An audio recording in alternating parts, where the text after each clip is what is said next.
শেখ হাসিনার নিষ্ঠুরতা, বর্বরতা, অত্যাচার, নির্যাতন, ভয়াবহ দৃশ্য দেখে শিশুদের মনের মধ্যে দ্রোহ সৃষ্টি হয়েছিল বলে তারাও রাজপথে 5ই জুলাই ওই গণভবনের বাংলাদেশের সমস্ত প্রবেশ পথ দিয়ে রাজধানীতে কোটি কোটি মানুষ যখন মিছিলে যাচ্ছিল, ওইসব শিশুরা সেই মিছিলে সামিল হয়ে সেখানেই তারা জীবন দান করেছে। শুরুতেই আমি আজকের এই অনুষ্ঠানে বাংলাদেশ জামায়াতে ইসলামীর সম্মানিত আমির, জাতীয় সংসদের সম্মানিত বিরোধী দলীয় নেতা ডক্টর শফিকুর রহমানের আন্তরিক শুভেচ্ছা এবং সালাম আপনাদেরকে পেশ করছি। তিনি আপনাদের সকলকে সালাম এবং শুভেচ্ছা জানিয়েছেন। সুধীবৃন্দ, জুলাই অভ্যুত্থানের যে গণ আকাঙ্ক্ষা সেটা আমরা সবাই জানি।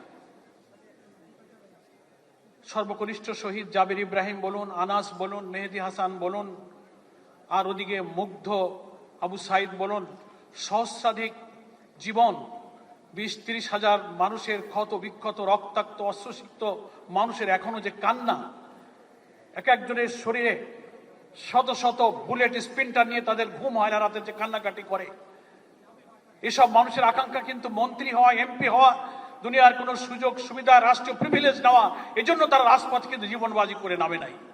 মৃত্যু ভয়হীন এক অকুতভয় যোদ্ধা হিসেবে তারা নেমেছে। শহীদ জাবেরের মা যখন বলে, 6 বছরের শিশু মাকে বলেছে, মা আমাকে হেলমেট পরিয়ে দাও, আমি যুদ্ধে যাব। শেখ হাসিনার নিষ্ঠুরতা, বর্বরতা, অত্যাচার, নির্যাতন, ভয়াবহ দৃশ্য দেখে শিশুদের মনের মধ্যে দ্রোহ সৃষ্টি হয়েছিল বলে তারাও রাজপথে 5ই জুলাই ওই গণভবনের বাংলাদেশের সমস্ত প্রবেশ পথ দিয়ে রাজধানীতে কোটি কোটি মানুষ যখন মিছিলে যাচ্ছিল, ওইসব শিশুরা সেই মিছিলে সামিল হয়ে সেখানেই তারা জীবন দান করেছে। তার অর্থ এই ছিল না যে তারা পৃথিবীর কোনো সুযোগ সুবিধার জন্য এসেছিল। এটা ছিল মানুষের মুক্তি, দেশের কল্যাণ, অন্যায়, অসত্য, অবিচারের বিরুদ্ধে বিবেকের মধ্যে জেগে ওঠা দ্রোহ। সেই দ্রোহই আমাদের সন্তানদেরকে এই বিপ্লবের জন্য রাজপথে নামিয়েছে। আমার আজকে আবেদন থাকবে মহামান্য রাষ্ট্রপতির উপরে। এই কারণে আলাদাভাবে আমি বলছি যে সরকার এবং রাষ্ট্র, বাংলাদেশের সংবিধান অনুযায়ী দুটো সেপারেট এন্টিটি আছে। অনেক সময় পার্লামেন্টারি ডেমোক্রেসিতে যারা সরকার এবং সরকার প্রধান থাকেন, সরকার পরিচালনায় তাদের মধ্যে অনেকটা পলিটিক্যাল কনসিডারেশন থাকে, কিন্তু যিনি মহামান্য রাষ্ট্রপতি হন বাংলাদেশের সাংবিধানিক নিয়ম অনুযায়ী, তিনি কোনো রাজনৈতিক দলের সদস্য থাকেন না, তার কাছে কোনো পলিটিক্যাল কনসিডারেশন থাকে না। ফলে আমার আহ্বান থাকবে এই রাষ্ট্রের প্রতি, এই 36 জুলাই ব্যাপী মাস ব্যাপী যে অনেক অনুষ্ঠান বাংলাদেশের বিভিন্ন দল, মত, সংস্থা করলো, আমাদের অনেক অনুষ্ঠানে উপস্থিত থাকার সুযোগ হয়েছে, আপনারাও সবাই থেকেছেন। সেই সব অনুষ্ঠানে শহীদদের মায়েদের যে কান্না এখানেও আমরা শুনলাম, এখান থেকে বোঝা যায় যে তাদের সে আকাঙ্ক্ষা পূরণ হয়নি। আমি এখানে গর্বিত শহীদদের পরিবারের যারা সম্মানিত সদস্য আছেন, আহত জুলাই যোদ্ধা আছেন, সকলের জন্য আমি বলবো, যারা জীবন দিয়ে দুনিয়া থেকে চলে গেছেন, আল্লাহ তাআলার কাছে তারা সম্মানিত হবেন, আল্লাহ তাআলা তাদেরকে শাহাদাতের মর্যাদা দান করবেন বলে আমরা বিশ্বাস করি, যেহেতু তারা নিঃস্বার্থভাবে দেশ এবং জাতির কল্যাণে জীবন দিয়েছেন। আর যারা আহত হয়েছেন, অসুস্থ হয়ে আছেন, আমরা তাদের জন্য দোয়া করি, আল্লাহ তাআলা তাদেরকে সুস্থতা দান করে একটা বৈষম্যহীন রাষ্ট্র বিনির্মাণে তাদের এই সংগ্রামের সুফল যেন তারা চোখে দেখে যেতে পারেন, আমরা তাদের জন্য দোয়া করি।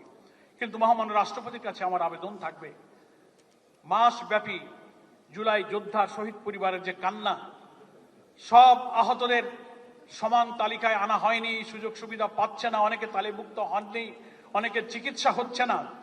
একটা বাংলাদেশের মতো রাষ্ট্রের পক্ষে এই কয়েকজন শহীদের সুচিকিৎসা, পুনর্বাসন কোনো অসম্ভব ব্যাপার নয়।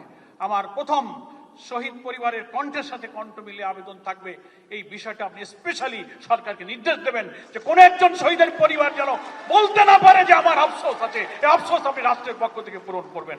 আর একটি কথা বলে বিদায় নেব, গণ আকাঙ্ক্ষা ছিল এই রক্তাক্ত জুলাইয়ের আন্দোলনের ভিত্তিতে আমরা যে জুলাই চার্টার করেছিলাম, জুলাই সনদ করেছিলাম, ঐক্যমত্য কমিশন করেছিলাম, যার ভিত্তিতে একটি গণভোটের মধ্য দিয়ে একটি নতুন রাষ্ট্র বিনির্মাণে আমরা সবাই হাতে ভোট দিয়েছিলাম। মাননীয় প্রধানমন্ত্রী ভোট দিয়েছিলেন, এখানে উপস্থিত যারা সবাই আমরা হাতে ভোট দিয়েছিলাম। আজকে সেই গণভোটের গণ রায় কার্যকর করা হয়নি। এ ব্যাপারে মহামান্য রাষ্ট্রপতির কাছে আমরা 11 দল মাননীয় স্পিকার, আপনি তখন স্পিকারের দায়িত্বে ছিলেন, আপনার কাছে আমরা স্মারকলিপি দিয়ে বলেছি আপনি হেড অফ দ্য স্টেট হিসেবে পদক্ষেপ নিয়ে এখন আপনি গণভোটের গণরায় কার্যকর করে এই রক্তাক্ত জুলাইয়ের গণ আকাঙ্ক্ষাকে আপনি বাস্তবায়িত করে ইতিহাসে আপনি স্মরণীয় বরণীয় হয়ে থাকতে পারেন। আমি আবারও আপনাদের সকলকে ধন্যবাদ জানিয়ে আমি আমার বক্তব্য শেষ করছি। ওমা তৌফিক ইল্লা বিল্লাহ। আসসালামু আলাইকুম ওয়া রাহমাতুল্লাহি ওয়া বারাকাতুহু।